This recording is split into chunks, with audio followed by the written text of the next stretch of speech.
process of, I guess, the pressure? Because I feel like that's one thing that a lot of people that think, I want to start a business, I want to do this, I want to do that. They might know the knowledge of how to do it and even be able to start their own company, but then there's the pressure.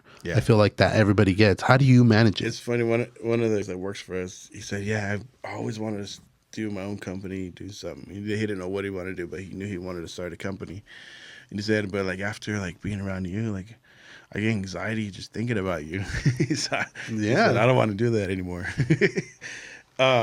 Honestly, like if somebody were to ask me if they wanted, what their input into somebody starting a company, I would probably steer them away to start a company. You know? Why is that?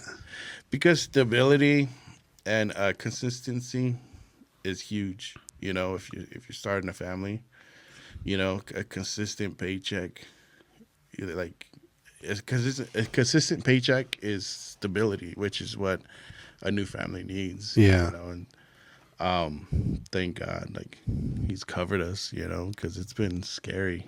There's some scary times, so that's why I say I would steer people the other way because there are some scary times. Yeah. When I decided to start my company, I was I felt the pressure. Yeah. I felt it so hard because I was working still. So I felt like I still had my stable job, but I was doing this right after work or on the weekends. Yeah. So at a certain point, I was like 4 or 5 months in, 6 months in, hitting 7, 8 months, and boom, I've been doing this nonstop on top of doing the podcast and working my 9 to 5 plus ministry and just work-life balance. Yeah. Like dealing with like bills, responsibilities, and like, yeah, there was extra money coming in, but at the same time I was like, dang, dude, like balance.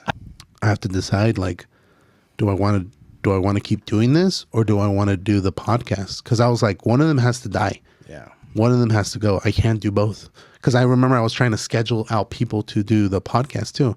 And I was like, dang, dude, like, it kind of almost broke my heart because I was like, I know I can do this. I know I can become a successful business owner. But at the same time, I'm like, I'm passionate about podcasting. Yeah. And I'm just like, there was this struggle that was like, all right, time to be an adult. Time to be a man. Make your decision. Yeah. You can't have it all. You can't have your cake and eat it too. So it's like, all right. And I chose to, unfortunately, let the business die off. And I was like, I do plumbing for a living. I don't want to come after work and do plumbing again. I would rather do what I want to do, which is, this is what I'm passionate about.